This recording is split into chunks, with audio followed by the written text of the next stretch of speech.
Hello friends, आज मैं आपके लिए 21 days of effective communication book की समरी लेकर आई हूँ, जिसे यान टोस्की ने लिखा है। कम्युनिकेशन यानी बातचीत हमारी सोशल लाइफ और रिलेशनशिप के लिए बहुत इम्पोर्टेंट है। आप किसी इंसान से तभी रिलेट कर पाते हैं या रिश्ता बना पाते हैं जब आप उनसे सही तरीके से कम्युनिकेट कर पाते हैं। किसी भी रिश्ते को सफल बनाने के लिए ये ज़रूरी है कि लोग आपसे कम्युनिकेट करें। कम्युनिकेशन एक ऐसी स्किल है जो समय के साथ सीखी जाती है। ये प्रैक्टिस के साथ और बेहतर होती जाती है। आप अपने कम्युनिकेशन को कभी भी इम्प्रूव कर सकते हैं, ये परवाह किए बिना कि आपकी उम्र, आपका सोशल स्टेटस या आपका फैमिली बैकग्राउंड क्या है। किसी भी और स्किल की तरह इसमें भी कमिटमेंट और हार्डवर्क यानी कड़ी मेहनत की जरूरत पड़ती है। ये आसान नहीं है लेकिन मुमकिन है। कम्युनिकेशन स्किल तभी काम करेगी जब हम उन्हें प्रैक्टिस में लाएंगे और अपनी रोज़मर्रा की लाइफ में उसका इस्तेमाल करेंगे। ये बुक आपको ये सिखाएगी कि आप कैसे अपने कम्युनिकेट करने के तरीके को बदल कर उसे और बेहतर बना सकते हैं। तो आइए शुरू करते हैं। डे 1, लिसनिंग यानी सुनना। कम्युनिकेशन का एक बहुत ही ज़रूरी पहलू है लिसनिंग यानी सुनना। आप सामने वाले इंसान से असरदार तरीके से बात कर पाएं, इसके लिए ज़रूरी है कि आप में अच्छी लिसनिंग स्किल भी हो। लिसनिंग का ये मतलब नहीं है कि आप बस चुप होकर अपनी बात कहने के मौके का इंतज़ार करें, बल्कि इसका मतलब ये है कि आप सामने वाले को अपने दिल की बात रखने का मौका दें। जब आप सुनते हैं तो आप सामने वाले इंसान को अपनी सोच, अपनी राय और अपने आइडिया रखने का मौका देते हैं। एक नामी साइकोलॉजिस्ट कार्ल रॉजर्स का ये मानना है कि जब हम किसी को अपने फीलिंग्स के बारे में बात करने का मौका देते हैं तो उनकी सोच और व्यवहार में बदलाव आ जाता है। हम अपने प्रॉब्लम्स पर बेहतर तौर पर काम करके उन्हें तभी सॉल्व कर पाएंगे जब हम किसी ऐसे इंसान से बात करें जो हमें अच्छी तरह से सुन और समझ सकता हो। अगर सामने वाले इंसान के आइडियाज़ हमें बेकार लगें तो भी यही अच्छा होगा कि हम एक बार उनकी बात को सुन ज़रूर लें। इफेक्टिव लिसनर बनने के लिए ये ज़रूरी है कि हम शांत रहकर दूसरों को उनकी बात बोलने का मौका दें। दूसरों की ओर सब्र और समझ दिखाकर हम उन्हें ये मौका देते हैं कि वो अपनी प्रॉब्लम्स को हैंडल और उन्हें सॉल्व करने के नए तरीकों को ढूंढ सकें। अब बात आती है कि आप बेहतर लिसनर कैसे बन सकते हैं। अच्छे लिसनर बनने के लिए आप ये कर सकते हैं कि जब सामने वाला बात कर रहा हो तो आप उन्हें हिम्मत देने के लिए ये दिखा सकते हैं कि आप उनकी बातों को अच्छी तरह से सुन रहे हैं। सिर हिलाने या बात में दखल ना देने वाले शब्द जैसे कि अच्छा का यूज़ करने से आप सामने वाले को ये एहसास दिला सकते हैं कि आप उनकी बातों को ध्यान से सुन रहे हैं। ऐसा करने से आप उन्हें और हिम्मत देते हैं, जिससे वे अपने मन की बात कर पाते हैं।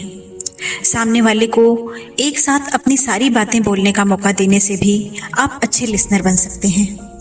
ये तरीका तब ज़रूर काम आता है जब सामने वाला बहुत गुस्से में हो और वो सिर्फ ये चाहता हो कि कोई उसकी बात सुने। ऐसा करने से उसका गुस्सा कम होगा और वह इंसान शांत हो जाएगा।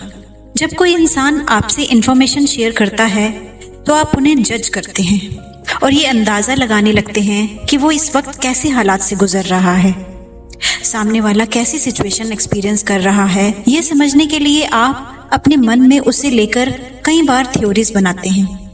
ये आपकी ओर से एक गलती है। जब सामने वाले इंसान को ये पता चलेगा कि आप उन्हें जज कर रहे हैं, यानी उन्हें लेकर अपने मन में कोई राय बना रहे हैं, तब उन्हें ये बात अच्छी नहीं लगेगी। आपको सलाह देने से खुद को रोकना चाहिए जब तक कि सामने वाला खुद एडवाइस ना मांगे।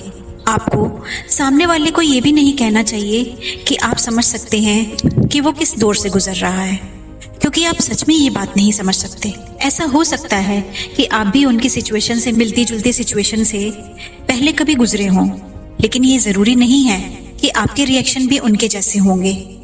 हमारे स्वभाव, इमोशंस, पिछले एक्सपीरियंसेस और फैमिली बैकग्राउंड एक दूसरे से अलग होते हैं। जब कोई आपसे सलाह मांगे तो आपको ये सोचना चाहिए कि वो इस पर कैसे रिएक्ट करेगा और ये समझना चाहिए कि आपको कब रुकना है। सामने वाले की बॉडी लैंग्वेज आपको ये बता सकती है कि उन्होंने आपकी दी हुई एडवाइस पर कैसे रिएक्ट किया है। तब आप ये बता सकते हैं कि आपकी एडवाइस अच्छी तरह से ली गई है या नहीं। और इससे ये समझ सकते हैं कि आपको कब रुकना चाहिए। जब भी आप किसी को सलाह दें तो आपको ये समझना चाहिए कि सामने वाला आपकी सलाह ले सकता है या लेने से मना कर सकता है। आपको ये बात साफ साफ समझनी चाहिए कि उनके डिसीजंस में आपको दखल नहीं देना चाहिए। अब हमें ये सोचना है कि लिसनिंग स्किल्स की प्रैक्टिस कैसे करें। अगर आप जानना चाहते हैं कि आपकी लिसनिंग स्किल्स कितनी अच्छी हैं, तो आप किसी ऐसे दोस्त या रिश्तेदार को कॉल कर सकते हैं जिनसे आपने लंबे समय से बात ना की हो। 20 मिनट की फ़ोन कॉल को यूज़ करके आप ये मेजर कर सकते हैं कि आप दूसरों की बातों को कितने अच्छे से सुन सकते हैं, और ये मौका आप उस इंसान से अपना रिश्ता सुधारने के लिए इस्तेमाल कर सकते हैं। आप इसे रेगुलर प्रैक्टिस से और बेहतर बना सकते हैं। अब आते हैं हम डे 2 की तरफ। इंटरप्ट करने से अवॉइड करें। आपको ऐसे किसी इंसान से बात करते हुए कैसा लगता है जो आपकी बात को बीच में ही टोकता रहता है? ऐसे इंसान से चिढ़ होना नेचुरल है। सामने वाले को भी ठीक ऐसा ही फील होता है जब आप उनके साथ ऐसा व्यवहार करते हैं।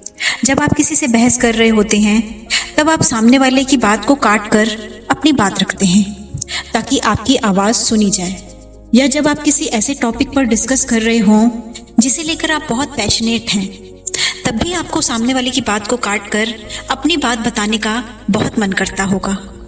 सामने वाले की बात काट कर आप उन्हें गैर ज़रूरी महसूस कराते हैं। उन्हें यह भी लग सकता है कि आप उन पर ध्यान नहीं दे रहे हैं जिसके कि वो हकदार हैं। उन्हें ये लगेगा कि उनके आइडियाज़ आपके आइडियाज़ से कम इम्पॉर्टेंट हैं, जिससे आपके रिश्ते पर एक नेगेटिव असर पड़ सकता है। अगर आप बार बार किसी को टोकते रहेंगे तो वो ठीक से सोच भी नहीं पाएगा। उन्हें ये लगेगा कि आप उन पर अपने आइडियाज़ थोप रहे हैं जिनमें वे डूब जाएंगे। आप दूसरों को इंटरप्ट करना कैसे अवॉइड कर सकते हैं?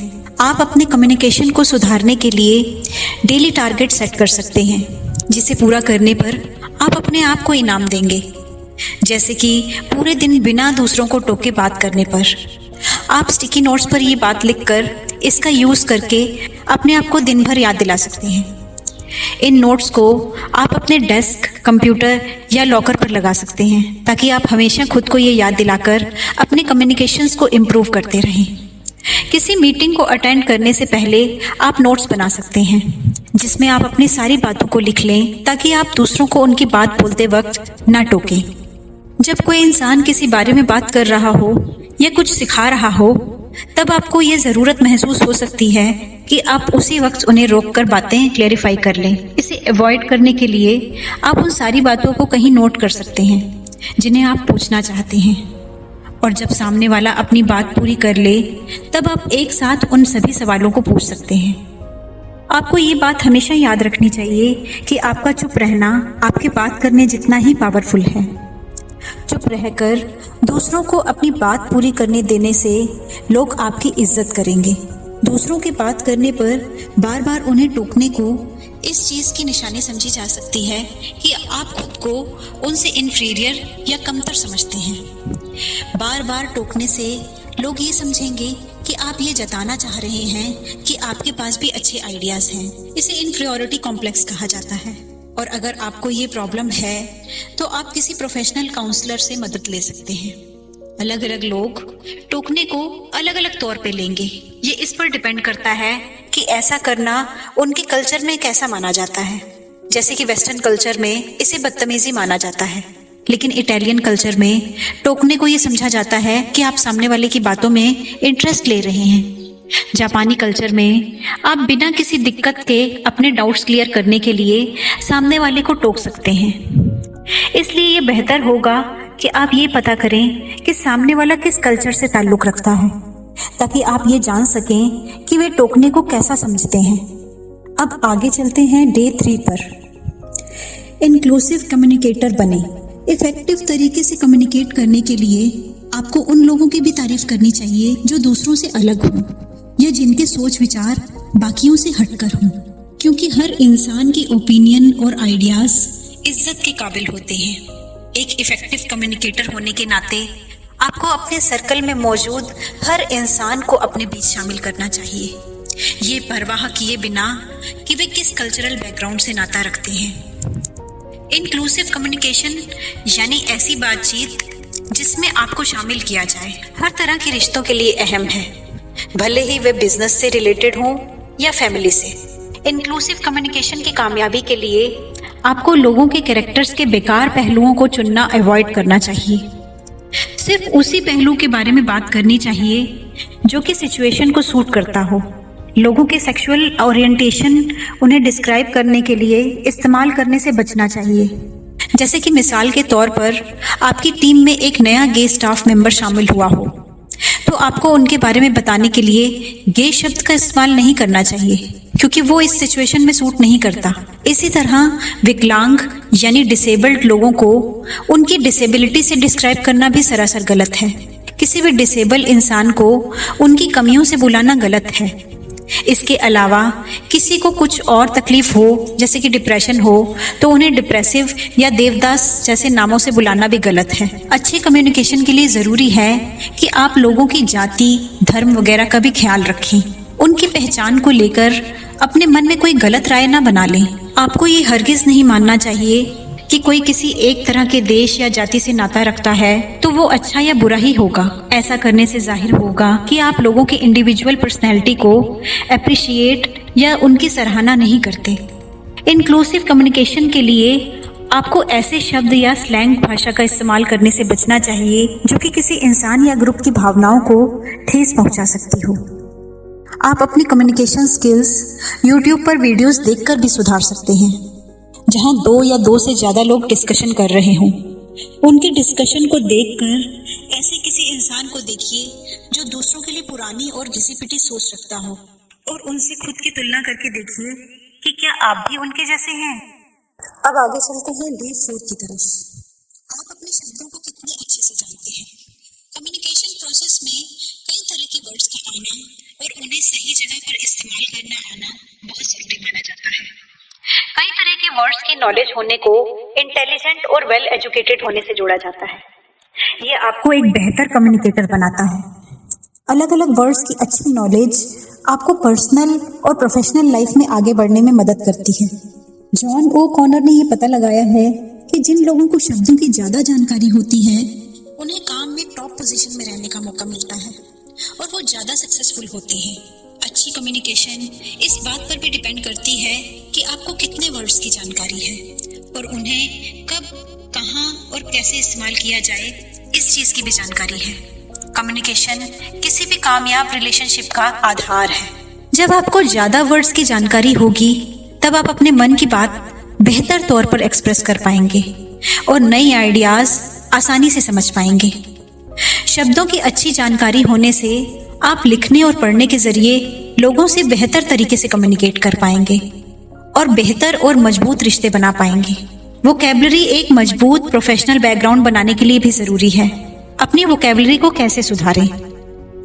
आप वर्ड्स को लेकर अपनी नॉलेज को हर रोज़ कुछ नए वर्ड्स सीखकर और बेहतर बना सकते हैं। आप हर रोज़ कुछ नए वर्ड्स सीखकर उसे दिन भर में लोगों से बात करते वक्त यूज़ करने को अपना डेली रूटीन बना सकते हैं। इन नए वर्ड्स के बारे में और इनके मीनिंग्स को आप अपने दोस्तों को भी बता सकते हैं। आप बुक्स पढ़कर भी वोकैबुलरी को बेहतर बना सकते हैं। हर रोज़ आप कोई नई या ज़्यादा चैलेंजिंग बुक पढ़ सकते हैं। अपने डेली शेड्यूल में से कुछ समय आप नए वर्ड्स को सीखने और उनके मतलब को समझने में बिता सकते हैं। अगर कोई आपके सामने नया शब्द यूज़ करे जिसे आपने पहले कभी नहीं सुना हो, आपको सामने वाले से हमेशा इसके बारे में पूछ लेना चाहिए। पूछने का ये मतलब नहीं होता कि आप बेवकूफ़ हैं। इसका मतलब ये होता है कि आप कुछ नया सीखने की इच्छा रखते हैं। आप उस नए शब्द को कहीं लिख कर रख सकते हैं जिससे आप बाद में उसे डिक्शनरी में ढूंढ सकें। अब आते हैं डे 5 में, चूज योर वर्ड्स वाइजली। अपने शब्दों का चुनाव ध्यान से करें। कुछ शब्द जो आप कम्युनिकेट करते वक्त यूज़ करते हैं वो आपके लिए बाधा बन सकते हैं। कम्युनिकेशन को बेहतर बनाने के लिए आपको ऐसे शब्दों का इस्तेमाल करना अवॉइड करना चाहिए जिनसे आप पर नेगेटिव असर हो सकता हो। आपको पॉजिटिव तरीके से कम्युनिकेट करना शुरू करना चाहिए। ऐसा करने से आप चीज़ों को एक नए नज़रिए से देखना शुरू कर देंगे। जो चीज़ें आपको पहले रुकावट जैसी दिखाई देती थीं वो अब आपको नए मौक़ों की तरह दिखने लगेंगी। जब आप लेकिन जैसे शब्दों का इस्तेमाल अपने सेंटेंस में करेंगे तो इससे आपके सेंटेंस का पूरा मतलब ही बदल सकता है। आप अपने पोटेंशियल को कम बताते हुए बहाने देने लगते हैं। मिसाल के तौर पर अगर आप ये कहें कि आपको छुट्टियों में जाना अच्छा लगता है लेकिन आपको उड़ने से डर लगता है, इससे ये पता चलता है कि आपका उड़ने को लेकर डर आपको छुट्टियां एंजॉय करने से रोक रहा है। जब आप इस लेकिन को और से बदल देंगे तो आपके स्टेटमेंट का पूरा मतलब बदल जाएगा। जब आप ये बोलते हैं कि आपको छुट्टियों पर जाना अच्छा लगता है और आपको उड़ने से डर लगता है, तो इससे ये पता चलता है कि ये डर आपको छुट्टियां एंजॉय करने से नहीं रोक सकता। आप फिर भी छुट्टियों में एंजॉय करने के लिए बाकी की चीजें भी कर सकते हैं। या सबसे बेस्ट ये है कि आप अपने डर पर काबू पा सकते हैं। इसी तरह से आप अब तक का इस्तेमाल कर सकते हैं। अब तक लगाने से ये साबित होता है कि आप में अभी भी उम्मीद बाकी है और आप किसी चीज को अभी भी पा सकते हैं। जब आप कहते हैं कि आप अब तक सक्सेसफुल नहीं हुए हैं, तो इसका ये मतलब बनता है कि आप सक्सेसफुल बनने के प्रोसेस में हैं। लेकिन जब आप ये कहते हैं कि आप सक्सेसफुल नहीं हैं, तो इसका ये मतलब बनता है कि आपने अपने सक्सेसफुल होने की सारी उम्मीद खो दी है। अब पॉजिटिव सेल्फ टॉक की प्रैक्टिस अपने सेंटेंस और लाइफ दोनों से सभी लेकिन को बदलकर कर सकते हैं। ये करने से आपको पता चलेगा कि आप पहले से ज्यादा पॉजिटिव बन गए हैं और आप में अब ज्यादा कॉन्फिडेंस आ गया है और साथ ही साथ आप दूसरों को भी इंस्पायर करने लगे हैं। आपको अपनी लाइफ की सभी नामुमकिन लगने वाली चीजों को अब तक से बदल देना चाहिए। अब आते हैं डे 6 पर। Watch your pronounce. अपने बारे में बात करना अच्छा लगता है ना? हम अक्सर किसी भी बातचीत में मैं का इस्तेमाल करते हैं और ऐसा करना नेचुरल है क्योंकि हम इंसान हैं। मगर हमें इफेक्टिव तरीके से कम्युनिकेट करने के लिए बैलेंस बनाना आना चाहिए ताकि सामने वाले को भी ये लगे कि उसका सम्मान और उसकी तारीफ की जा रही है। यूनिवर्सिटी ऑफ कैलिफोर्निया के द्वारा की गई एक रिसर्च से ये पता चला है कि घमंड और अपने बारे में बात करना आपस में जुड़े हुए हैं। इस रिसर्च में 24 आदमी और औरतों को अपनी पसंद के टॉपिक पर बात करने का मौका दिया गया और उनकी बातों को रिकॉर्ड किया गया। रिसर्चर्स ने उन रिकॉर्डिंग्स को सुना और ये पता किया कि जिन लोगों ने अपनी बातों में मैं का इस्तेमाल ज्यादा किया है, उनमें बाकियों से ज्यादा अहंकार देखा गया है।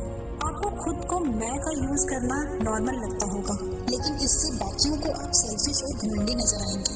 जब आप किसी प्रॉब्लम के बारे में बात कर रहे हो, तब आपको मैं का इस्तेमाल करना चाहिए। या जब भी आप किसी को लेकर अपनी निराशा जाहिर करते हैं, तब भी आपको मैं का इस्तेमाल करना चाहिए। मिसाल के तौर पर अगर आप अपने रूममेट से निराश हो कि वे अपने कामकाज को नहीं करते, तो आपको ऐसी सिचुएशन में तुम या आपकी जगह मैं का यूज करना चाहिए, क्योंकि अगर आप तुम या आपका यूज करेंगे तो ऐसा लगेगा कि आप उन पर इल्जाम लगा रहे हैं। आप उन्हें ये बोल सकते हैं कि मैं ये मानता हूँ कि हमें अपनी जगह को साफ रखना चाहिए और अपने सारे काम पूरे करने चाहिए। ऐसा करने से आपके रूममेट को अपनी गलती का एहसास होगा और उन्हें यह भी महसूस नहीं होगा कि आप उन पर इल्जाम लगा रहे हैं।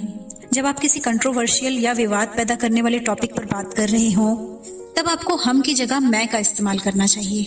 धर्म और पॉलिटिक्स जैसे टॉपिक काफी सेंसिटिव होते हैं, इसलिए इनके बारे में बात करते वक्त आपको मैं का ही इस्तेमाल करना चाहिए, क्योंकि ऐसे टॉपिक पर आप दूसरों की तरफ से बात नहीं कर सकते।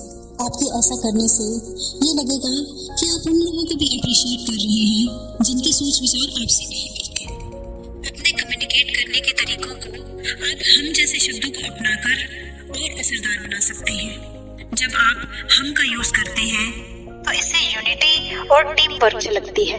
इससे ये लगता है कि आप अपने ग्रुप में मौजूद सभी लोगों को अप्रिशिएट कर रहे हैं। जब आप किसी ऐसी चीज के बारे में पूछ रहे हो जिनमें बाकी लोग भी शामिल हैं, तब भी आपको हम का इस्तेमाल करना चाहिए। अब चलते हैं डे 7 की तरफ। Offer a helping hand. दूसरों की तरफ मदद का हाथ बढ़ाएं। कम्युनिकेशन का एक जरूरी पहलू दूसरों की मदद करना भी है। जब आपको किसी की मदद करनी हो तो आपको इस चीज का ख्याल रखना होगा कि सामने वाला आपके सामने अपने आप को कम ना समझे। अच्छी तरह से मदद करने के लिए आपको सामने वाले को अपने मदद करने के इरादे के बारे में बताना चाहिए। ऐसा करने से आप ये जताएंगे कि आप सामने वाले की मदद सच में करना चाहते हैं। मिसाल के तौर पर अगर आपका कोई दोस्त अभी अभी नए घर में शिफ्ट हुआ हो और उसे मदद की ज़रूरत हो, तब आपको उससे ये पूछने की बजाय कि उसे आपकी हेल्प चाहिए या नहीं, आपको ये दिखाना चाहिए कि आप खुद उसकी मदद करना चाहते हैं। सामने वाले को पूछिए कि आप उनके किस काम आ सकते हैं। अपना पॉइंट साफ तौर पर उनके सामने रखें कि आप उनकी मदद किस तरह से करना चाहते हैं। इससे ये दिखाई देगा कि आप उनकी मदद करने में इंटरेस्टेड हैं। मिसाल के तौर पर, अगर आपके किसी दोस्त के घर पर कोई बच्चा बीमार हो तो आप उन्हें ये बोलिए कि आप उनके घर के लिए सामान खरीद कर ला सकते हैं या घर के बाकी कामों को कर सकते हैं, ना कि ये कि उन्हें जब कभी आपकी मदद चाहिए हो तो वो आपको कॉल कर सकते हैं। जब भी आप किसी की मदद करने के लिए उनसे पूछते हैं तो आपका मकसद ये होना चाहिए कि आपको सिचुएशन बदलनी है, ना कि उस इंसान के चरित्र को। अगर आपका कोई दोस्त लगातार लेट होने की वजह से अपनी जॉब खो देता है तो आपको उसकी नई जॉब तलाश करने में हेल्प करनी चाहिए, न कि उसकी गलतियां गिनानी चाहिए। जब भी आप किसी को पैसे देकर उनकी मदद करते हैं तो आपको ये बात अपने मन में अच्छी तरह से सोच लेनी चाहिए। अलग अलग लोग पैसे लेने को अलग अलग नजरिए से देखते हैं, इसलिए अगर आपका कोई दोस्त आपसे पैसे लेने से इनकार कर दे तो आपको इसका बुरा नहीं लगना चाहिए, क्योंकि हो सकता है उनकी सोच में पैसे लेने को अच्छा नहीं समझा जाता हो। आप किसी दूसरी तरह से उनकी मदद कर सकते हैं जिससे उनका पैसों को लेकर तनाव यानी फाइनेंशियल बोझ कम हो जाए। कम्युनिकेशन के अलग अलग तरीकों के बारे में जानने के बाद हम इस समरी के कंक्लूजन तक पहुंच गए हैं और हमने ये सीखा कि कम्युनिकेशन हमारे डेली लाइफ में कितना ज़रूरी है। हम सभी लोग असरदार तरीके से कम्युनिकेट करने की एक नेचुरल काबिलियत के साथ पैदा हुए हैं, लेकिन कभी कभार हमारी परवरिश हमारे कम्युनिकेशन में दखल दे सकती है। लेकिन अब आप अपने आप को इफेक्टिव या असरदार तरीके से कम्युनिकेट करने के लिए ट्रेन कर सकते हैं, बिना ये चिंता किए कि आपका कैरेक्टर टाइप कैसा है। इस बुक से हमने कम्युनिकेशन के कई पहलुओं को समझा और सीखा, जैसे कि दूसरों की बात सुनना, लोगों को टोकने से बचना, अपने कम्युनिकेशन में सभी लोगों को शामिल करना, अपनी वोकैबुलरी को बढ़ाना, सही वर्ड्स का चुनाव करना और दूसरों को मदद ऑफर करना। हमने ये भी सीखा कि कम्युनिकेशन एक ऐसी स्किल है जिसे कोई भी सीख सकता है और ये प्रैक्टिस करने से और बेहतर होती जाती है। ये बात याद रखें कि अपनी कम्युनिकेशन को असरदार बनाकर अपने रिलेशनशिप को बेहतर बनाने के लिए अभी भी देर नहीं हुई है। आपके शब्द आपके विचार और एटीट्यूड का आईना होते हैं। और इसी के साथ ये समरी यहीं पर कंप्लीट होती है। ये समरी आपको कैसी लगी, कमेंट बॉक्स में जाकर आप कमेंट कर सकते हैं।